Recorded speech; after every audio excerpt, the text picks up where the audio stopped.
Orange Dream, Story of a Dream Embedded Within 5 Different Strata, by Xavier Capo. Instructions for reading this story. Read out loud, preferably in solitude. If accompanied, it's best that it be by a bottle of water, in order not to lose one's breath. Once the first reading is finished, begin again until no water remains. If one considers it necessary, one may consult a glossary at the end of the story, which is in any case completely dispensable. After finishing the water, it is advisable to go out for a walk and repeat series of words. In this way, the story achieves its original objective: to declutter the mind and develop one's taste for vocabulary, to divest oneself from the tombstone of monolingualism and practice a wide register of sounds. Once the reading's objective has been reached, one's mind clear of the grime of preconceived notions, immobilizing prejudices, and the darkest of biases, one feels better, naturally. 1. Stillness. In the beginning, everything was orange. Orange like the texture of silk, like an orange vein in every possible hue of orange. What I mean is, an orange cloud, an orange magma, an orange gel, an orange sensation. Later on, or perhaps simultaneously, the expressivity of hands, of my hands, of other hands, the movements by impulse, appearing to have neither order nor correlation with other variables. Hands moving by impulse in an orange sea. Perhaps this is the first thing that comes from the memory, the epiphany of the labyrinths of neurons, the gleam of movements by impulse. I don't know. It's not very easy to situate perceptions chronologically, one after another, after another, after another. They come in a disorderly fashion, as if they were numbers with an indecipherable cadence, many messages all at once, in unison, some galloping over others. Perceptions, orange and movements by impulse. And then there's the language in which one listens, in which one speaks, in which one perceives, from the moment one constructs images which gallop, one after another after another. In the orange vein, in the orange magma, in the orange gel. What language? I'm not sure how to say it. A mixture of ancient, Latinate English perceived as a foreign language, of German recovered from the labyrinths of memory in various romances, of Arabic learned against the grain and Chinese dreamt of nebulous Sanskrit and Tibetan picked up along the way. Man, Arbeit, Sumum, Salam, Guanxi, Pom, Carino, Hoshi Hoshi. Then, a word come from far away, from the orange depths, from the depths of the cloud, from the deep seas of the magma, which moves slowly, in an imperfect tectonics of bubbles and rainbows, of layers on top of layers, of holes in the gel which was thought to be uniform. A word which could be Holem, or Halam, or even Hochim, or perhaps Apsara, or Upsara, or even Samsara. A word which I am unable to identify, a word for which I have no image, and more words, soft, bewildered, poured through the funnel of their original confusion, disorderly and terrible. Love, Campei, Podias, Uskok, Shushi, Baba, Aleppo. Might orange be the color of the dreams without color? Might it be the first symptom of blindness or light, the dawn of a new faculty, that of seeing, of perceiving with the eyes, that of recognizing images, that of feeling we are in the center of the universe? In the center or in the periphery, above, in the middle, or below? Autumn or spring? Sunken in an orange ocean or wrapped in a toxic and orange cloud, like a lethal, bug-killing gas, like fumigation, like transit between two worlds, between two universes, between two states of being and matter. Absent mind, tranquility, stillness. An image that arrives for the first time, epiphanic, novel, supernovel, within the orange. The sensation of stepping foot for the first time, of leaving footprints, of the ground being transformed by our path. Muck, gravel, something which moves, perhaps both things simultaneously, moving beneath our feet. Hands moving by impulse in an orange sea. Mine, others, my feet, the sensation of having feet, of moving, beneath my feet, moving, allowing for the feet to sink in, for the hands, mine, to shake, by impulse, by waves, by arc-sine forces. Orange first, orange first, orange. Language is an obstacle for the expression of the I, the ego, the eu mesmo, the meo, the eu, of that which identifies, of that which differentiates, of that which isolates. The difficulty of lifting one's feet, to feel oneself trapped, in the muck, sinking, into the gravel, covered by the orange gel, invaded by images, sensations, bewildered memories, pursued by confusion, by impulses, by the movements of the hands, no longer mine. Stillness. I already said stillness, possibly the deepest feeling. Now, in the center or in the periphery, above, in the middle, or below, Not muck, nor gravel, a mixture of the two. Wet sand, thick sand which the bare feet sink into. In that moment the orange splendor is the ocean sunset. What ocean? Why sunset and not sunrise? Why an ocean and not an inland sea? Why not a lake? Salt, the enjoyment of salt hanging off the roof of the mouth, inundating it. The absence of wind. I already said stillness. I'll have to say it another way. Please forgive the textual annoyance. Stillness equals sosego, tranquility, sosego. The absence of wind. Somewhere I said absent mind. Did I say it? Well, then I'll have to rectify, change. Say absent mind equals mente de mente. Perhaps an imperfect translation. Words keep coming. Bursa, han, hamaka, bias, feeling-based bias, sunset, a lake, an orange fog.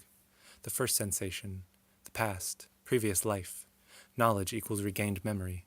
Nocturnal, the future, noctambulatory, that which has not been lived, that which is dreamt, that which is dreaded, the insecurity, the fear, the absence of wind, a calm beach, no longer a closed-off place, an open place, stillness. I already said stillness. Definitely, I said it. Stillness, aroma, the aroma of the sea, the salt, seaside or salted lake. This is undoubtedly real. Orange, the color of blindness, or of light? The color of the beginning, of the start, of when we were not. I was not. There was no one yet. The sky behind the eyelids. Open them. I can't. Scream. Throw fear away. The breath. I feel it. The breath. My own breath. Campei. Arbeit. Sosego. Uskok. Podias. Love. Lava. Muck. Gravel. Fumarole. My breath. Sunset or dawn. The sun reflected in the water. The salty aroma. Orange. Dissipating. I arrive. I return. I come. I go. That which has not been lived. The succession of images. A mackerel drowned in a sheet of ice. 3 blue lings with their fins open. The sea. A crab caressing one of my feet. Feet sinking into the sand. I conjure memory with a mantra of words dreamt or invented, remembered or, perhaps, never uttered before. Orange, campei, arbeit, sosego, uskok, podias, moving, samsara, love, lava, muck, gravel, semut, fumarole, holem or halam or even hochim. To feel oneself trapped, sinking, lost, heavy, the absence of wind, the salt, the insecurity, the fear, advancing in an orange gel, an orange magma, an orange cloud. This is undoubtedly real. Sunset? Dawn? I already said sosego. Stillness. I already said stillness. Definitely. I said it. 2. Beach.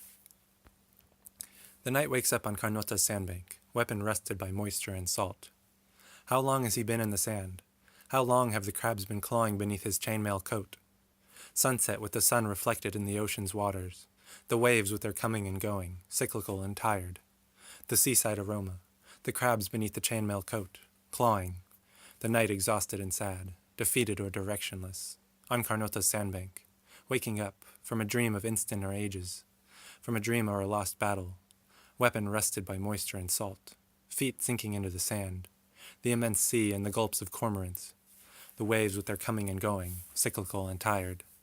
The knight getting up on Carnota's sandbank, confused and frightened, gazing at the sea and at Mount Pindo, alternately, without knowing where he is, without remembering what happened. Thousands of images come from the 4 corners of the memory, bewildered, in unison, some galloping over others, without respite.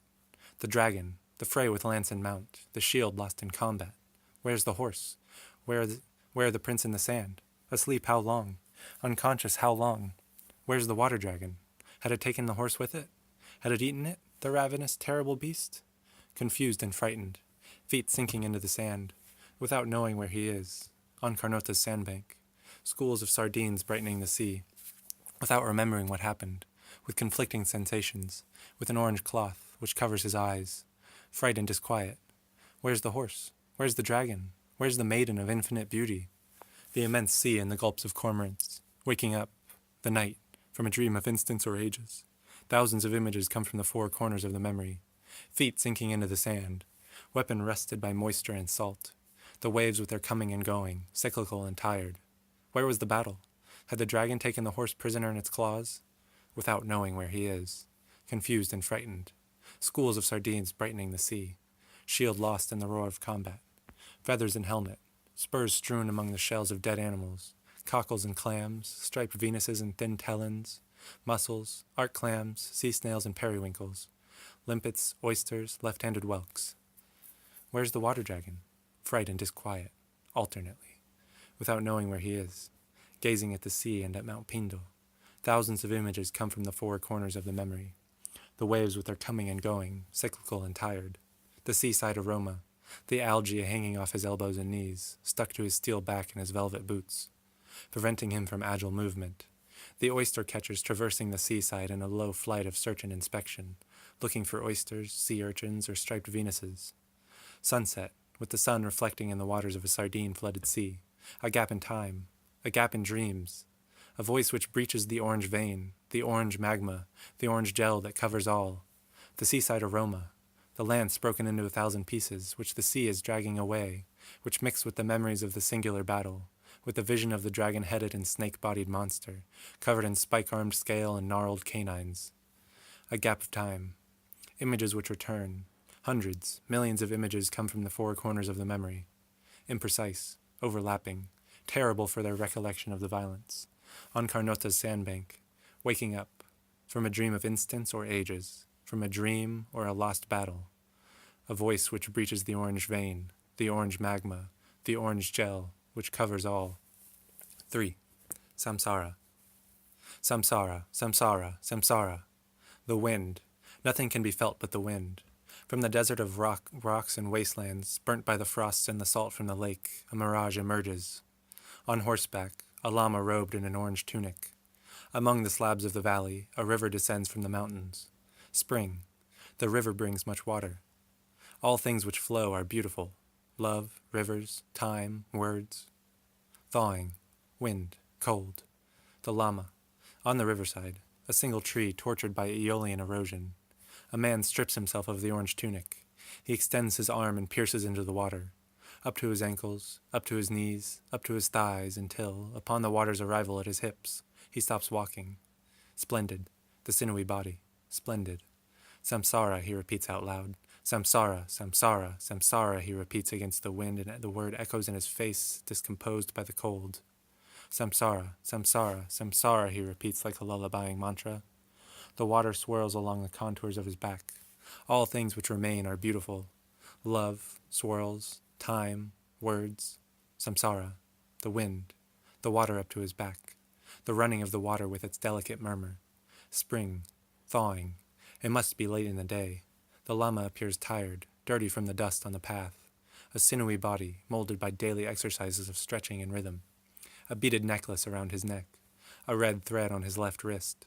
The company of the eye, shaved head, indigo lips, meditation outfit, a birthmark on his right forearm, the running of the water in its delicate murder, the marvel of that which has been and will once again be, love, rivers, time, words, the wheel of changes of karma until one reaches nirvana, the marvel of that which has been, the marvel of that which will be, samsara, the horse which plays with the orange tunic, the llama, out of this world. The river, which never brings the same water, which flows into the sea, so far away. The llama, who trembles from the cold, who recites a strange mantra, samsara, samsara, samsara. A beaded necklace around his neck, a red thread on his left wrist. Trembling, he gets out of the bath trembling. He dries himself by flailing his arms, uttering hysterical screeches, like a wounded bird in a state of agitation, which eliminates the background noise, the wind, the flowing water, even the cold. An eagle commands the sky, a flight of search and exploration. The llama puts on the orange tunic and, over it, a purple one, to immediately stop the cold, which is causing his temples to throb, which is producing spasms in his diaphragm, which is disappearing with simply the willpower of he who suffers it. Thawing, spring, all that which flows is beautiful. The mount chews on buds by the riverside. The llama sits on the ground. He has suddenly changed. He has stopped shaking and begins an exotic recitation. Han, Joshi, Hamaka, Giding, Galatian, Shiushi, Ayan, Guanxi, Uskok, Peng, Waiguro, Sui, Samjang, Mawas, Sumum, Salam, Hoshioshi, in order to, afterwards, tie in his favorite sequence, samsara, samsara, samsara. The wind. Nothing can be felt any longer but the wind, which quiets the sound of the water's current, which now appears, ecstatically, to the lama's shocked eyes. The one with the orange tunic, the one with the purple tunic. Spring, stillness. The river never brings the same water. All that which flows is beautiful. Love, rivers, time, words, the wind. Nothing can be felt but the wind and the silence of the tree tortured by the attack of the sand, which wears it away, which dirties it, which scrapes it, which sands it. Indigo lips, a beaded necklace around his neck, a red thread on his left wrist. Samsara, samsara, samsara. 4. Whispering. In the distance a maiden observes the night, whispering, whispering your name like a nourishing mantra, musitando, musitando teu nome como un mantra salutifero. What name? Galahad? Lancelot? Arthur? No, not Arthur. Amadis? Palmerin? Glaxus? What does it matter? Your name, the knight's name, whispering, like a nourishing mantra. From the hillock. The maiden. What maiden? Geneva? Ophelia? Desdemona? Galadriel? What does it matter? Her name. The maiden's name. Whispering. The immense sea and the gulps of cormorants in surface skimming, linear, direct flight. The boulders battered by the foam of the waves in their coming and going, cyclical and tired. Fright and disquiet, in unstable equilibrium. Where's the water dragon with the thorny scales and forked tongue? The knight advancing in the sand, heavily, slowly, shedding himself of the pieces of armor. The seaside aroma, the lance broken into 1,000 pieces which the sea is taking away, which mix with the memories of the singular battle, with the vision of the dragon-headed and snake-bodied monster with armored scales and gnarled canines. The fray with lance and mount, the shield lost in combat. Where's the horse with the familiar haunches? Algae hanging off the protection of his elbows and knees, stuck to his steel back and his velvet boots, hindering the advance of the knight, who sinks into the sand, who sheds himself of the pieces of armor, of the chainmail coat, of the crabs lacerating his muscles, now unclothed, who advances with strength and determination, who goes toward the sea, who allows the waves to carry him, magnificent and glamorous, who enters the ocean with cetacean agility, who no longer gazes at the beach, who plays in the tiny, calm, leisurely waves. There's no wind, a gap of time. In the distance someone is singing. Scales, cold, a mackerel drowned in a sheet of ice, schools of sardines brightening the sea, the dolphin knight with an abundance of gills and membranes between his fingers, the siren knight with a dorsal fin and scaly temples, a gap in time, when there was no one, the merman knight with a powerful flap and an amphibian air, the grouper knight with fleshy and sad lips. In the distance, someone whispers the name of that which is loved, like a nourishing mantra. There's no wind, a gap in time. In the distance, a maiden observes the night, musitando, musitando teu nome como un mantra salutifero, whispering, whispering your name like a nourishing mantra. 5. Conjuring. I conjure memory with a series of words invented, remembered, or, perhaps, never uttered before. Orange, campe, arbeit, sosego, uskok, podias, moving, love, lava, lama, gravel, fumarole, holem, or halam, or even hochim. One voice, two voices, a chorus of voices which arrive and fade away, which say just one word, which enter and exit from the dream to pronounce a single word, terrible in its synthesis, ambiguous in its sense, disconcerting in its sound, which isn't associated with an image. Alternately, imprecise, overlapping. Far off, on the sandbank, distant from the sea, frightened is quiet, the maiden waves toward the beach. She waves her silk handkerchief, graceful, whispering your name and requesting help from the gods. At sunset or at dawn, hoshi hoshi, beauty, softness intuited from the shapes in an orange sea, in an orange gel, in an orange cloud. Impenetrable in his statue-likeness, the knight advances, leaving behind footprints, which the water shamelessly covers up, moving. A sensation of stepping foot for the first time onto the sands bloodied by the combat, without realizing what happened. Conflicting sensations. Palmerin? Glaxus? What does it matter? Confused and frightened. On Carnota's sandbank. The oyster catchers in their scrutinizing flight in search of oysters and striped Venuses.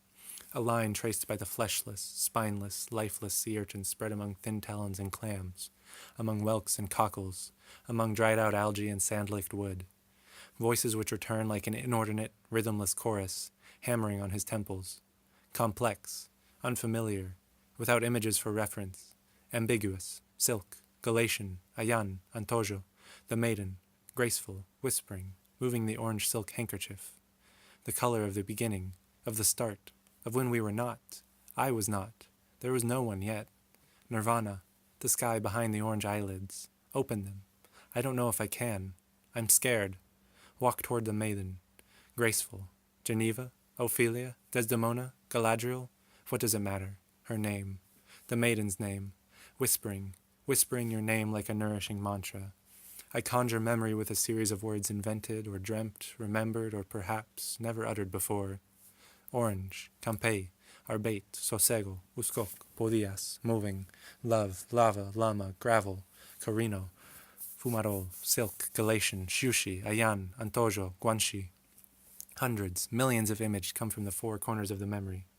Imprecise, overlapping, terrible for their recollection of the violence. Bursa, An, Hamaka, bias, an orange fog, the first sensation, the past, previous life, the feeling of stepping foot, for the first time, onto the sands bloodied by the combat. A gap of time, scales, cold, a mackerel drowned in a sheet of ice, schools of sardines brightening the sea, feathers in helmet, spurs lying among the shells of dead animals. Where's the water dragon? The immense sea and gulps of cormorants in surface skinning, linear direct flight. The boulders battered by the foam of the waves in their coming and going, cyclical and tired. Whispering your name like a nourishing mantra, advancing, sinking, walking without leaving footprints in the sand which the waves lick, naked, free, in an orange sea.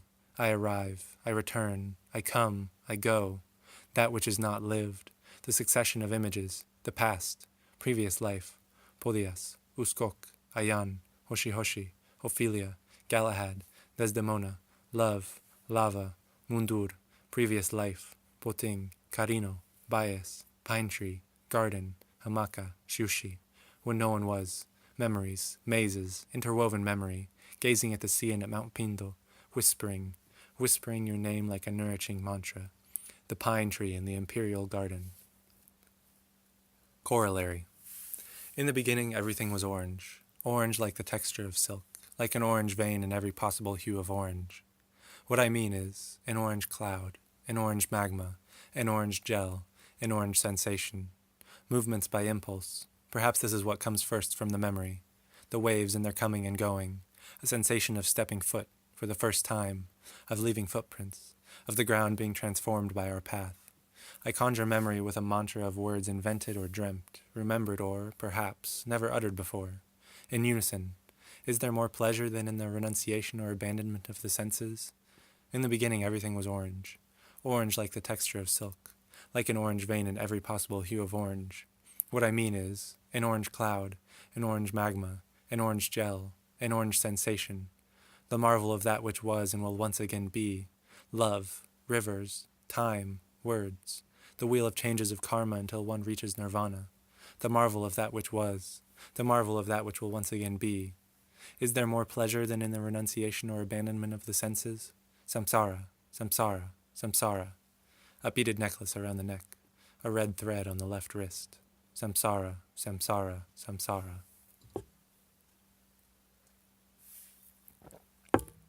Appendix. Dispensable glossary.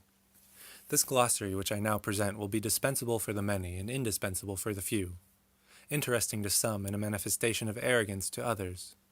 Those too are options, and I won't be the one to revolt against any interpretations they might make of this.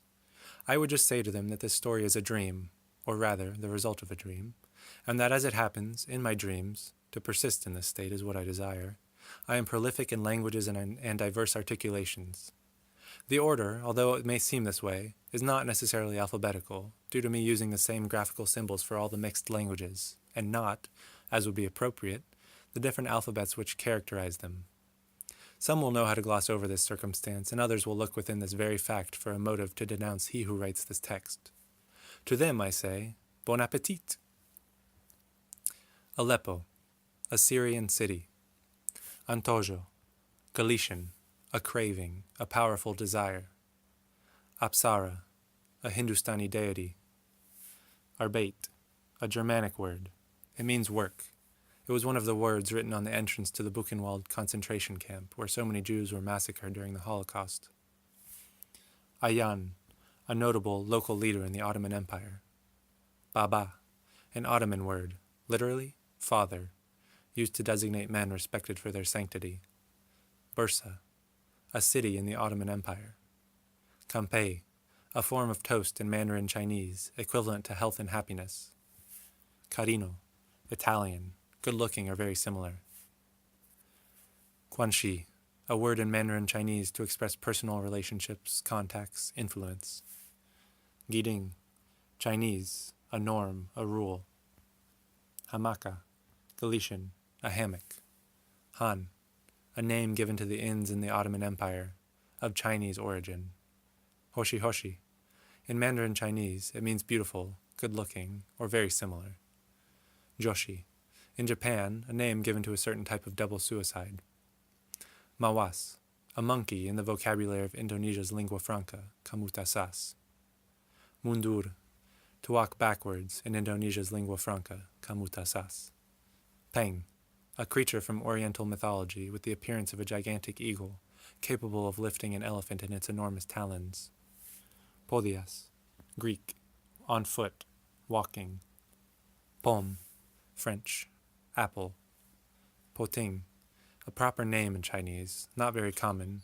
Its meaning is confusing, but it would be something like the pine tree in the imperial garden. The pine tree in the symbology of the Far Orient is a representation of immortality, explained by the persistence of its foliage and the incorruptibility of its resin. Salam, a greeting in Arabic. Samjang, a proper name in Tibetan. Samsara, a locality in northern India where there is a temple of the Tibetan lamas. Semut, an Indonesian word, kamutasas, to designate an ant. Seda, silk, in Galician. Sui, a proper name, in Tibetan. Uskok, a Turkish denomination for the bandits of Dalmatia during the time of the Ottoman Empire. Waiguro, a Chinese word, from the Mandarin, to designate a foreigner. Xiushi, a Chinese word, from the Mandarin, to designate a nap or siesta.